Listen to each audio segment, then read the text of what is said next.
작은 믿음만 있더라도 그 믿음에 결단을 하고 행동을 보이면 큰 능력을 발휘하게 된다. 그래서 지난주에 주인공이었던 기생 라합도 작은 믿음을 소유하였지만 그가 큰 능력을 발휘하여 다윗 왕가의 며느리가 되는 신분 변화의 은총을 누리게 되었다는 말씀을 함께 나누었습니다. 자, 그렇다고 우리가 한낱 작은 믿음만을 고집할 필요는 없지요. 이왕이면 믿음의 영웅이 되려고 하는 큰 믿음의 영웅, 믿음의 목표를 가지면 하나님이 더 큰 은총을 베풀어 주시는 것입니다. 사람이 태어나서 한 시대를 주도하는 초인적인 능력을 발휘했을 때 그 사람을 가리켜 우리는 영웅이다, 그렇게 말을 하지요. 영웅이다. 우리의 옛 소설 가운데 홍길동 아시죠? 이 홍길동이가 실존 인물이었다면 영웅에 틀림이 없어요. 특정한 시기에 비상한 능력을 가지고 태어나서 비상한 노력으로 시대의 단점을 해결해 나가는 그런 인간으로 묘사가 되고 있었어요. 그래서 홍길동은 정말 당시의 영웅이 아닐 수 없었죠. 홍길동전 이야기 다 아시죠?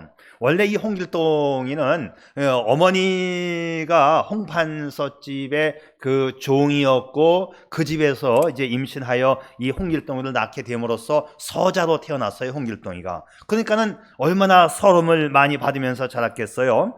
자, 어려서부터 집안 사람들에게 멸시를 받다가 이 홍길동이가 집을 뛰쳐나와서 서름을 못 참고 뛰쳐나와 활민당을 조직을 하지요. 당시가 이제 광해군 시절이었는데 이 폭정을 하게 되고 또 백성의 재물을 막 탈취해서 하는 이런 탐관 오리들을 보면서 그들의 돈을 뺏어다가 가난한 자들에게 나누어 주는 그 일을 이제 홍길동이가 했어요. 조정에서는 홍길동이를 체포하라 했지만 워낙 무예와 도술이 뛰어나니까 잡을 방법이 없어요. 이제 그러던 차에 광해군이, 이 폭군이 이제 물러나고 인조가 왕이 되는 차에 그 인조를 도왔다는 것 때문에 병조 판서의 벼슬을 얻었다. 그리고 이제 율도국을 건설해 가지고 이제 자기 백성들과 함께 행복한 나날을 보내다가 70세에 자기 아들 현에게 왕위를 물려주고 세상을 떠났다고 하는 아주 재미있는 소설입니다. 이 홍길동전 소설이 오래되었지만 지금도 동사무소에 가면 행정양식 견본에는 홍길동이라고 하는 실명으로 전국 동사무소를 석권하고 있습니다. 그때부터 지금까지 영웅이 아닐 수가 없지요. 자, 그런데 오늘 이 시대에도 그런 사람만 영웅이라고 하느냐? 물론 그런 사람이 영웅임에 틀림이 없지만 우리는 세상적인 영웅보다도 믿음의 영웅은 어떤 사람인가를 생각해 보려고 합니다. 그 하럴드 살라라고 하는 박사님이 그 자기 시대에 차별화된 인생을 산 사람, 그 영웅은 바로 이런 세 가지 조건이 있다라고 말을 했어요. 영웅이 되기 위한 세 가지 조건에 첫 번째는 인격이 신실해야 된다. 인격의 신실함, 사상과 신념에 헌신적이어야 한다. 세 번째, 의지가 분명해서 행동까지 감행할 수 있는 사람. 자, 이런 사람은 차별화된 인생을 살 수가 있고 영웅임에 틀림이 없다. 자, 이거는 일반적인 면에서 쓴 글이지만 이 내용을 다시 믿음의 영웅에 갖다 붙여도 딱 들어맞습니다. 인격의 신실함, 믿음의 신실함, 사상과 신념의 헌신적, 주님께서 나에게 주신 사명의 헌신적, 그리고 내 믿음의 의지가 분명하여 행동하는 믿음을 가졌다면 바로 믿음의 영웅이 될 수 있지요. 윌리엄 맥도날드라고 하는 사람이 영웅적인 그리스도인이라고 하는 책을 썼는데요. 그 글에서는 이렇게 얘기합니다. 영웅적인 그리스도인은 그가 얼마나 그리스도를 닮았느냐, 이게 중심이에요. 예수님을 닮은 사람, 바로 신실함을 이야기하는 건데요, 그리스도를 닮은 모습의 정도를 가지고 우리가 그를 믿음의 영웅이라고 말한다는 것이지요. 우리가 외형적인 모습에 있어서는 예수님을 닮아갈 수 없어요. 겉모습은 그리스도를 닮을 수 없습니다. 하지만 우리의 내면적인 성품이 그리스도를 닮아서 새로운 생각과 마음의 아름다움을 가지고 있다면, 그래서 우리의 삶의 현장에서 거룩과 사랑과 겸손과 친절, 그리고 죄 용서의 품성을 갖춘 사람이라면 우리는 믿음의 영웅이라고 말할 수 있는 것이지요. 여러분, 우리가 예수님을 우리의 주님으로 영접해서 내 영혼이 거듭나는 그 순간부터 내 안에 사시는 그리스도로 인하여 우리는 날마다 그 주님을 닮아가는 삶을 살아갈 수 있기를 바랍니다. 믿음의 영웅은 주님을 닮아가는 삶에서부터 출발을 하는 거예요. 여러분, 말씀을 듣고 말씀을 그냥 흘려버리는 것이 아니라 주님을 닮아가는 삶을 매일 살아갈 수 있기를 바랍니다. 자, 오늘 사무엘하 23장을 읽었는데, 사무엘하 23장은 다윗이 죽기 전에 자기를 도와주어서 이스라엘 왕국을 세우는데 큰 공헌을 했던 영웅들을 소개하고 있어요. 약 한 37명의 영웅들을 소개하고 있는데, 본문을 보게 되면 총리급 영웅 3사람, 장관급 영웅 3사람, 차관급 개국공신 영웅 30명을 일일이 소개합니다.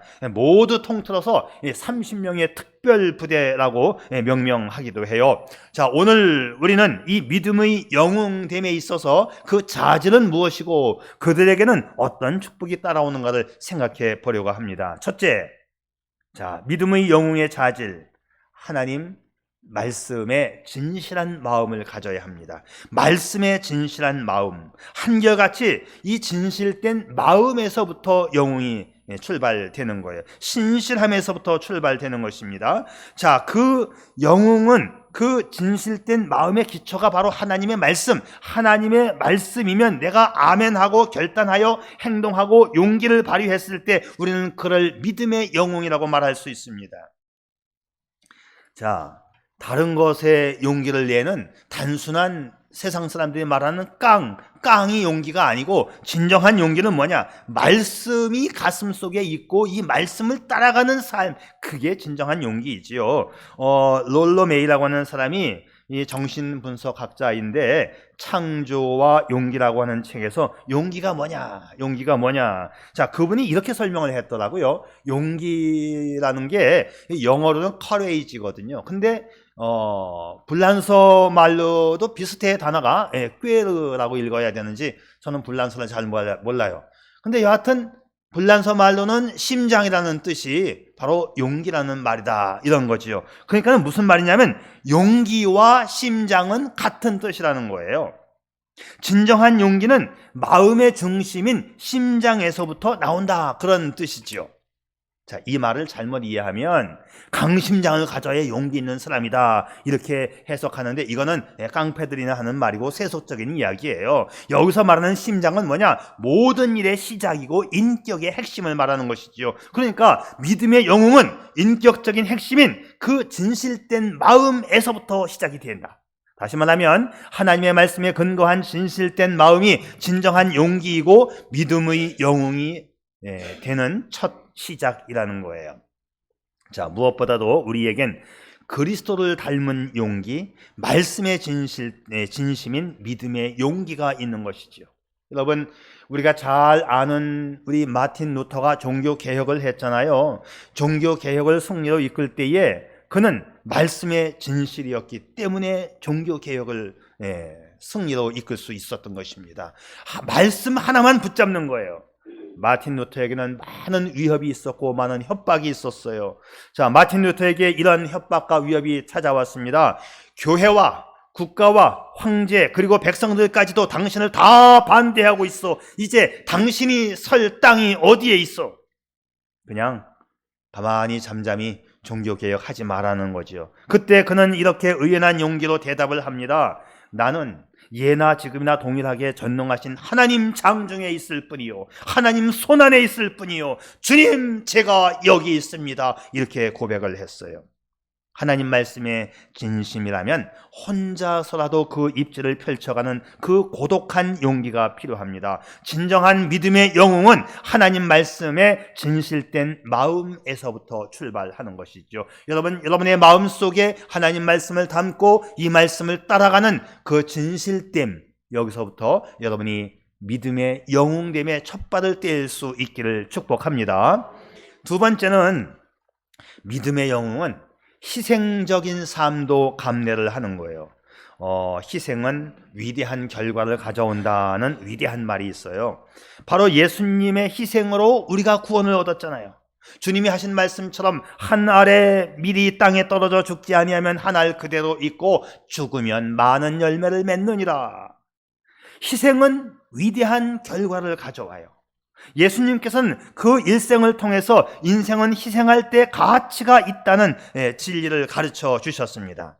우리 주님이 말씀하셨죠. 내 원수를 내 몸과 같이 사랑하라. 친히 십자가에 달려 죽으심으로써 원수의 죄를 용서해 주셨어요. 우리는 예수님의 희생의 결과로 기쁨을 누리고 구원을 누립니다. 그런 의미에서 진정한 행복은 희생 다음에 찾아오는 거예요. 예수님의 희생 때문에 우리가 기뻐했고 구원을 누리는 것처럼 말이죠. 자, 그래서 어떤 의미에서 희생은 행복보다 더 소중한 거예요. 행복만을 찾으려고 하기보다 먼저 희생을 감내할 수 있기를 바랍니다. 희생적인 삶이 영웅적인 삶을 만들어내는 거예요. 더더욱 그것이 믿음의 희생이라면 놀라운 영웅적인 가치를 가져오게 하는 것이지요. 자, 오늘 우리가 읽은 다윗의 말씀을 보게 되면 다윗 주변에는 희생적인 영웅들이 많이 있었다는 걸 볼 수 있어요. 오늘 본문의 15절을 보게 되면 다윗이 심히 목이 말라 갈증을 느끼면서 누가 베들레헴 성문 곁 우물에 가서 물 좀 길어왔으면 좋겠다고 말하니까 세 용세가 블레셋 사람들의 군대와 충돌을 감행하면서까지 베들레헴 성문 곁에 우물물을 길어온 사건이 기록되고 있어요. 다윗은 이들의 이 희생적인 헌신에 감동을 받아가지고 그 떠온 물을 마실 수가 없는 거예요. 그리고 이 물을 하나님께 부어 드립니다 하면서 다윗이 하는 말, 이것은 목숨 걸고 다녀온 새 용사의 피라고 그렇게 극찬을 합니다. 그야말로 감동 그 자체이지요. 희생할 줄 아는 사람이 곧 영웅적인 삶을 사는 거예요. 예수님은 말씀하십니다. 너희 가운데 위대하게 되고자 하는 사람은 희생하는 사람이 되어야 한다. 영국의 역사학자이고 케임브리지 대학의 교수인 글로버라고 하는 교수는 우리 그리스도인들이 이교도 세력을 물리치고 정복할 수 있었던 것은 우리 그리스도인들이 더 많이 인내했고 더 깊게 생각했고 더 많이 희생했기 때문이라고 말을 합니다. 맞아요. 여러분, 희생이 있는 곳에 역사가 일어나는 거죠. 희생할 줄 아는 사람이 영웅됨을 믿으시기를 바랍니다. 쉽게 되어지는 거 절대 없어요. 공짜로 오는 거 절대 없습니다. 그러니까는 희생이라고 하는 것은 약자의 정착력이 아니라 영웅이 되는 출발점이 되는 것이지요. 여러분, 우리가 있는 위치에서 여러분 희생도 감내할 수 있기를 바랍니다. 더더욱 믿음의 희생이라고 하는 것은 얼마나 아름다운 희생입니까? 자, 희생을 감내하는 자가 믿음의 영웅이 된다. 세 번째, 믿음의 영웅은 자신의 사명에 충실합니다. 다윗과 그 용사들이 영웅이 된 것은 그 일이 자기에게 주어진 사명으로 알고 그 사명에 충실했기 때문이지요. 바울이 역사의 영웅이 된 것은 복음 전파가 자신의 사명으로 알았기 때문이에요. 그래서 위험을 무릅쓰고 바울은 복음 전도를 했지요. 그가 이렇게 말합니다. 날마다 죽음의 위험을 감수하고 영웅적 신앙으로 선교를 시도했다고 그는 고백해요. 사명자는 생명의 위협을 조금도 두려워하지 않는 겁니다. 사도행전 20장 4절에는 바울의 사명자적인 고백이 담겨 있어요. 나의 달려갈 길과 주 예수께 받은 사명, 곧 하나님의 은혜의 복음을 전거하는 일을 마치려 하면은 나의 생명을 조금도 귀한 것으로 여기지 아니하노라. 이 목숨 바쳐서 복음을 전했다고 하는 바울의 고백 아니겠습니까? 자, 이것이 바로 바울을 믿음의 영웅으로 만든 것이지요. 우리 예수님께서는 사선을 뛰어넘는 사명에 투철한 성도만이 하늘의 영웅이 될 수 있다고 말합니다. 누구든지 제 목숨을 구하고자 하는 사람은 잃을 것이요, 누구든지 나와 복음을 위하여 제 목숨을 잃는 사람은 영원한 생명을 얻을 것이다. 생명을 던지는 사명자의 삶은 영원히 기억되고 기념되며 100배의 상급을 보상받는다고 우리 주님 약속하셨어요. 그러므로 성경이 말하는 영웅은 하나님을 위해서 생명을 감당하는 정말 반석 같은 신앙의 소유자를 말하는 것이죠. 영국의 처녀 선교사 두 쌍둥이 자매가 하나님을 위해서 또 복음을 위해서 흑인들이 사는 남양군도에 선교하러 갔어요. 흑인들은 이 백인이 왔다고 좋아하면서 그 언니를 잡아먹었습니다. 그런데 이 소식을 들은 쌍둥이 동생이 다시 또 그 선교 현장으로 바로 나갔어요. 과감하게 발길을 옮겼습니다. 언니가 식인종 흑인들에게 잡혀 먹었는데 또다시 바로 그 현장으로 나아가는 거예요. 그런데 이 흑인들이 볼 때 백인을 잡아먹은 지 얼마 안 됐는데 또 백인이 오니까 깜짝 놀랐습니다.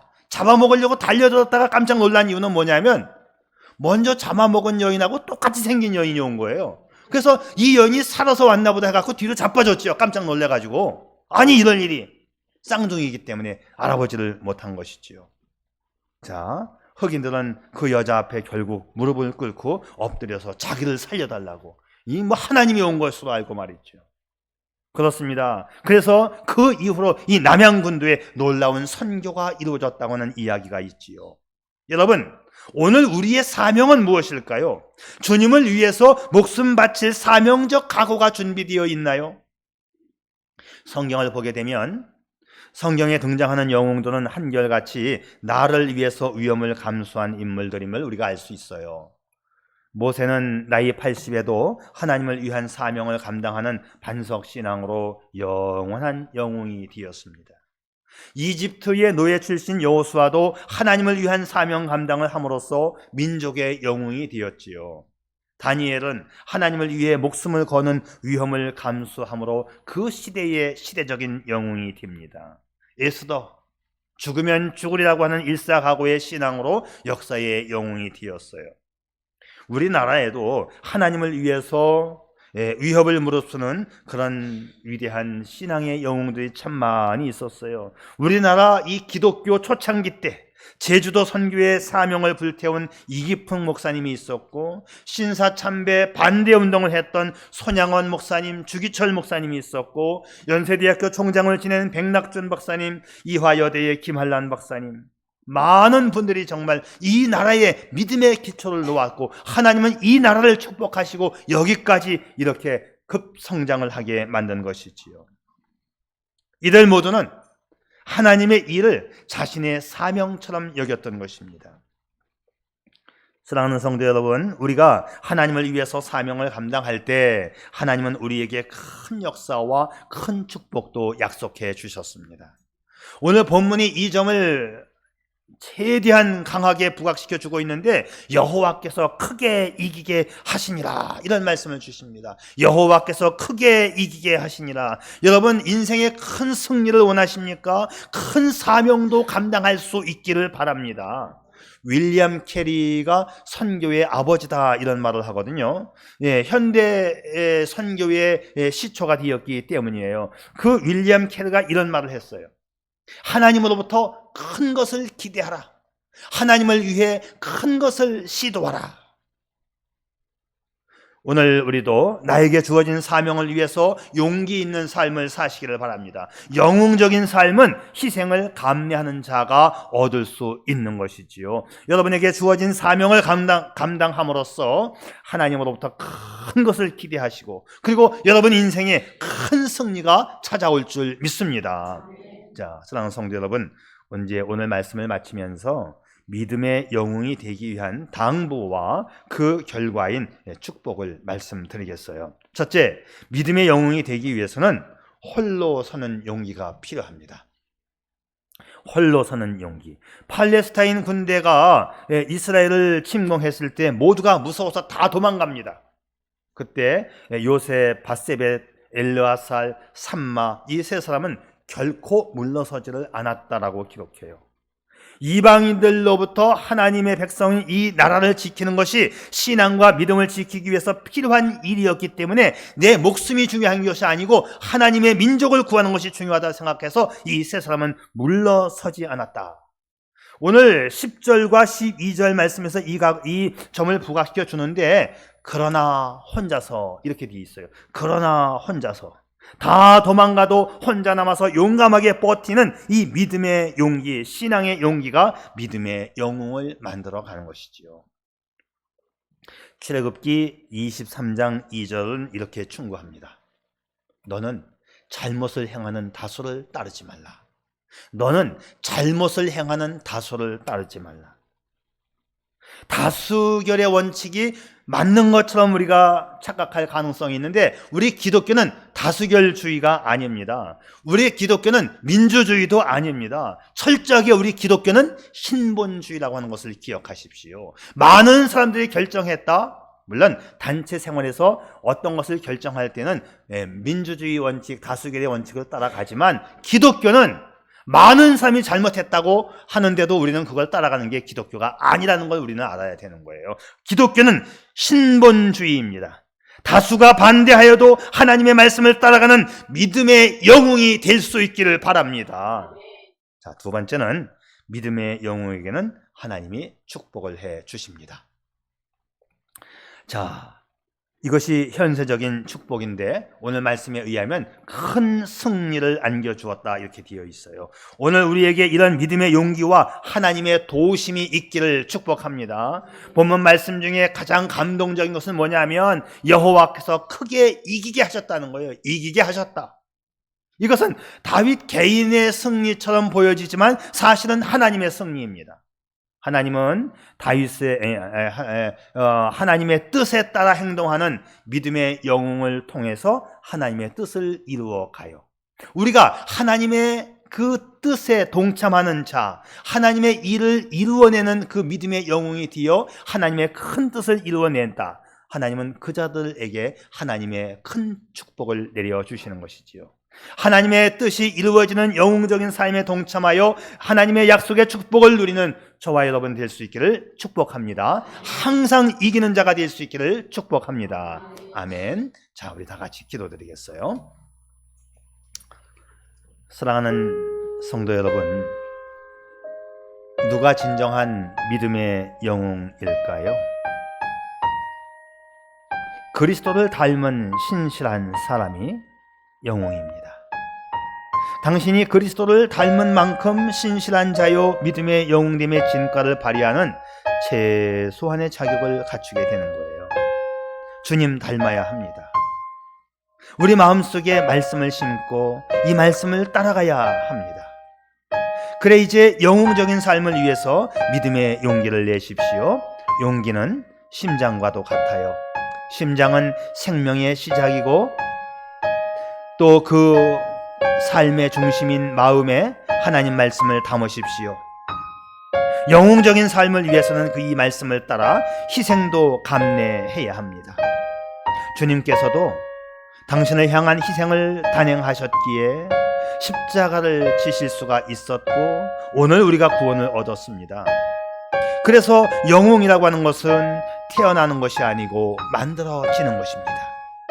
큰 안목을 가지고 자기를 위해 묵묵히 희생하는 자가 큰 자요, 하나님을 위해 사명을 감수하는 만큼 하나님은 당신을 크게 세우시고 높여주시고 항상 이기게 하시는 축복을 주십니다. 당신이 영웅적인 삶을 산다면 하나님은 당신을 통하여 크게 이기는 승리의 삶을 살게 하시지요. 크게 이기는 삶, 큰 축복의 삶, 그 삶의 주인공이 당신이기를 축복합니다. 아멘. 아버지 하나님, 정말 살아계신 나의 주님, 오늘도 이 현장에 계신 나의 주님, 그리고 나에게 말씀을 주시고 이 말씀을 따라가라고 하시는 주님 앞에, 이 말씀 앞에 신실한 자가 되어 믿음의 영웅으로 살고 믿음의 영웅에게 주시는 놀라운 은총도 받고 싶습니다.